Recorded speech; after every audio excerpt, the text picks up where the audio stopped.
आधारित गणना जब हम लोगों ने कराया था तो 9 से 10 महीने लगे थे बिना डॉक्यूमेंट के। 9 से 10 महीने, और उन 9 से 10 महीने में बीजेपी के ही लोग कहते थे कि हमारे पास नहीं आया, हमारे पास नहीं आया। तो 25 दिन में कहां से 8 करोड़ लोगों के पास चले गए होंगे महोदय। जो काम अभी इलेक्शन कमीशन ने 1 महीने में किया है, उसके लिए हम लोगों ने और आप भी शामिल थे कि सिर्फ 15 दिन में बिहार में हम लोगों ने घरशुमारी करा दी। ये 4 करोड़ लोग कैसे इन लोगों ने सत्यापन किया है, इस पे बड़ा सवाल जो है खड़ा होता है। कमीशन ने न सरकार ने किसी ने कोई इस तरह की मंशा नहीं बताई है। नमस्कार, आप देख रहे हैं न्यूज फॉर नेशन और मैं हूं प्रियदर्शन। बिहार में चल रहे मतदाता सूची के विशेष गहन पुनरीक्षण को लेकर के तमाम तरीके के आरोप प्रत्यारोप चल रहे हैं। यहां तक कि नेता प्रतिपक्ष तेजस्वी यादव के द्वारा बिहार विधानसभा के पटल पर और साथ ही साथ बाहर भी लगातार ये जो पूरी की पूरी एसआईआर की प्रक्रिया है, इस पर कई किस्म के सवाल खड़े किए जा रहे हैं। लेकिन आज बिहार विधानसभा के मानसून सत्र के दौरान तेजस्वी यादव के तमाम सवालों का जवाब देते हुए नीतीश के मंत्री विजय चौधरी ने एक एक कर तेजस्वी यादव के कई झूठ को पकड़ा है। जी हां, उन्होंने सदन में आज तेजस्वी यादव के ये जो लगातार वो कई सवाल कर रहे थे, उन सवालों का जवाब देते हुए उन्होंने कई बातें स्पष्ट की, जिसमें तेजस्वी पिछली कई बातों को बता रहे थे कि कैसे केवल 1 महीने की समय सीमा पर वो आपत्ति जता रहे थे।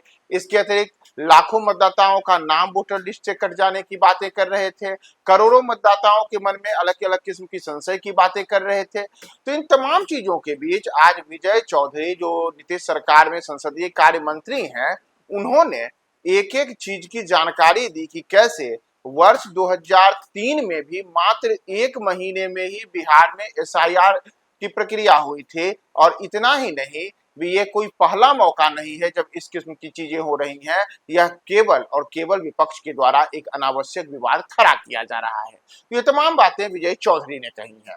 तो तेजस्वी यादव ने आज जो तमाम सवाल किए थे, उस पर विजय चौधरी ने सदन में और क्या क्या कहा है, हम आपको उनकी ही पूरी बातों के साथ छोड़े जाते हैं। मुख्यमंत्री जी बोल रहे थे तो हमको लगा कि मुख्यमंत्री जी जरूर इस पे बोलेंगे, और हम चाहेंगे कि मुख्यमंत्री जी आश्वासन दे कि एक भी बिहारी का वोटर लिस्ट से नाम जो है नहीं कटने देंगे महोदय। क्योंकि जाति आधारित गणना जब हम लोगों ने कराया था तो 9 से 10 महीने लगे थे बिना डॉक्यूमेंट के। 9 से 10 महीने, और उन 9 से 10 महीने में बीजेपी के ही लोग कहते थे कि हमारे पास नहीं आया, हमारे पास नहीं आया। तो 25 दिन में कहां से 8 करोड़ लोगों के पास चले गए होंगे महोदय। ये तो प्रश्न तो खुलता ही है। तो हम तो सारी बातें महोदय कल कह ही दिए थे। समय को लेकर के 2 दस्तावेज जो मांगे जा रहे हैं, 11 दस्तावेज, वो गरीब के पास है ही नहीं। और कई ऐसे दस्तावेज हैं महोदय कि आधार कार्ड देकर के वो दस्तावेज बनते हैं, लेकिन आधार कार्ड ये मान नहीं रहा है, मान इलेक्शन कमीशन। तो ये बड़ा सवाल जो है महोदय होता है, खास तौर पे 4.5 करोड़ जो बिहार के लोग बाहर जाकर के कमाने खाने जाते हैं। अब पता नहीं, कोरोना के टाइम में तो 40 लाख लोग आया था, तो क्या स्थिति हुई थी। अब ये 4.5 करोड़ लोग कैसे इन लोगों ने सत्यापन किया है, इस पे बड़ा सवाल जो है खड़ा होता है। तो हम चाहेंगे महोदय, आपने समय दिया, इसके लिए हम आपको दिल से धन्यवाद देते हैं, और चाहेंगे कि इसमें पक्ष विपक्ष नहीं, हम सब लोग वही वोटर लिस्ट से चुन करके आए हैं जिस पे चुनाव आयोग उंगली दिखाने का काम कर रहा है, चाहे आप हो या हम हो। में भी जो मतदाता गहन पुनरीक्षण हुआ था, उसमें भी जैसे इस बार किया गया है, जो हाउस लिस्टिंग का 1 महीना ही समय दिया गया था। हम डेट बता सकते हैं कि 15 जुलाई 2003 से 14 अगस्त 2003 यही घरशुमारी की तिथि थी। सिर्फ 1 महीना ही दिया गया था, और आप अभी अपने सरकार की बात कर रहे थे। हम सभी लोगों ने मिलके जाति आधारित गणना कराई थी, हम सब लोगों ने कराई थी, और अब सब लोगों ने तय किया था। लेकिन शायद आप भूल गए कि उसमें जो काम अभी इलेक्शन कमीशन ने 1 महीने में किया है, उसके लिए हम लोगों ने और आप भी शामिल थे कि सिर्फ 15 दिन में बिहार में हम लोगों ने घरशुमारी करा दी। ये हम ही लोगों ने कराया है महोदय, ये हम ही लोगों ने कराया है। हम डेट बता सकते हैं, 7 जनवरी 2023 से 21 जनवरी 2023 तक 15 दिन में हम लोग घर शुमारी यानी हाउस लिस्टिंग का काम, घर घर जाके सर्वे करने का काम महोदय सारे सदन ने मिलके 15 दिन में कराया था। और आज ये कमीशन ये कर रहा है। दूसरी बात, जो कमीशन अभी तक ने किया है वो तो बिल्कुल पारदर्शी तरीके से कर रहा है महोदय। और उसने जो बताया है आंकड़े, वो अब आप बताइए, कह रहे हैं कि अगर वो गड़बड़ किया है तो जितने मृत लोगों का नाम निकाला है 18 लाख, तो आपके हिसाब से क्या वो मृत लोगों का नाम रहने दिया जाए सूची में? आप ही बताइए, मृत लोगों का नाम सूची में रहने दिया जाए क्या? और जैसे बताया है कि कितने लोग यहाँ छोड़ के दूसरे जगह चले गए, अगर उनकी पहचान करता है तो आप क्या चाहते हैं कि कुछ लोग 2-3 जगह के मतदाता बने रहे? यह भी तो उचित नहीं है। तो इसलिए अगर ये काम वो कर, और महोदय अब तो 2 दिन की बात है, 26 जुलाई को वो तिथि हाउस लिस्टिंग का यानी फर्स्ट फेज जो है इलेक्शन कमीशन का वो खत्म हो रहा है। 1 अगस्त को ड्राफ्ट पब्लिकेशन होने जा रहा है। 1 अगस्त को जो सूची आएगी, और आपके हिसाब से महोदय 1 अगस्त से लेके 1 सितंबर तक 1 महीना का टाइम चुनाव आयोग दे रहा है। जो आपको जिस चीज पर आपत्ति है बता दीजिए कि उसमें कौन गलत है कौन सही है, आप बता दीजिए। और इलेक्शन कमीशन कह रहा है कि हम सारे राजनीतिक दलों की जो आपत्तियां आएंगी उनको बिल्कुल पारदर्शी तरीके से हम निष्पादित करेंगे। तो अब क्या आपत्ति है? आपको लगता है कोई छूट गया है तो उसका नाम दे दीजिए, वो आपको बता देगा जोड़ के जो हमने जोड़ दिया है। अगर कोई गलत है तो वो बता दीजिए, उसको कटवा देगा। तो इतना जब पारदर्शी तरीके से महोदय हो रहा है तो फिर अब बीच में तो रोकने का मतलब होगा, जहां डुप्लीकेशन है, कोई दूसरी जगह चले गए, कोई मृत हैं तो सबको दे दीजिए।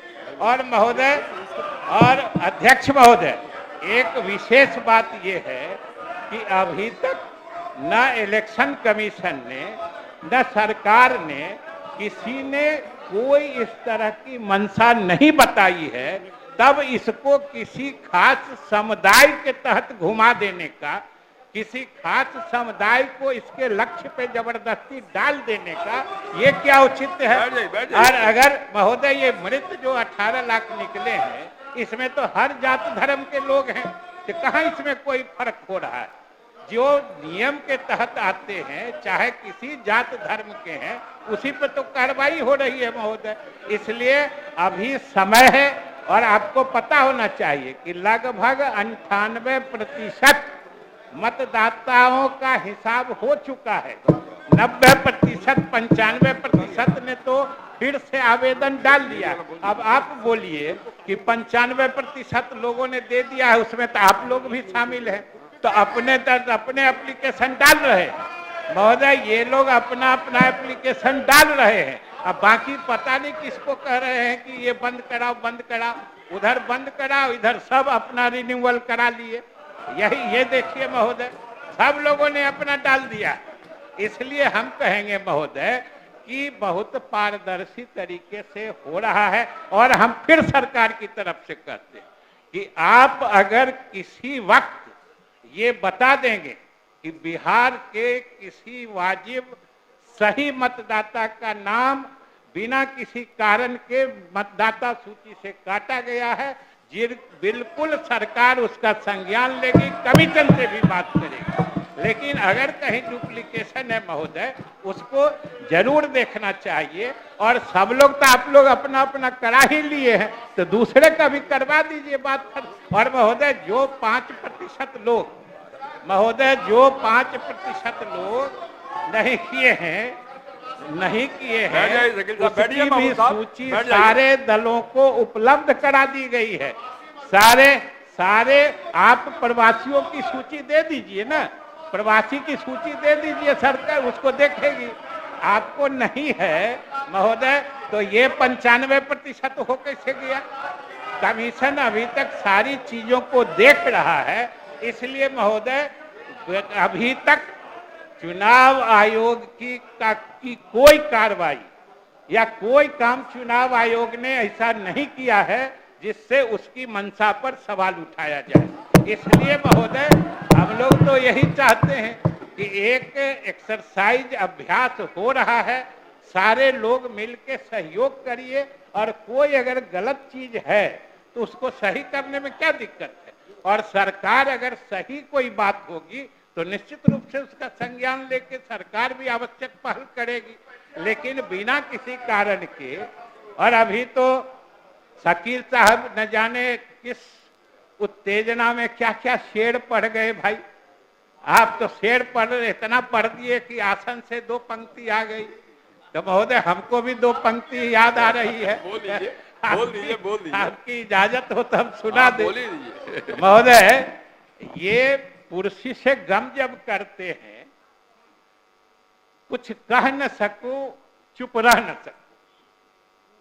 ये पुरुषी से गम जब करते हैं, अभी बोल रहे थे, कुछ कह न सकूं चुप रह न सकूं, खामोश रहूं नामुमकिन है, इसीलिए हमको बोलना पड़ा। खामोश रहूं नामुमकिन है, कह दूं तो शिकायत होती है। इसलिए महोदय हम सारे सदन से अनुरोध करते हैं कि सब लोग मिलके ये जो एक अच्छा अभ्यास एक्सरसाइज चुनाव आयोग के द्वारा किया जा रहा है, ये नियमित होता आया है, और समय भी हमने बता दिया। बराबर आप टाइम फ्रेम कह रहे थे, जो आपने 15 दिन में कराया है वो इलेक्शन कमीशन 1 महीने में करा रहा है। इसलिए महोदय सब लोगों को इसमें सहयोग करना चाहिए।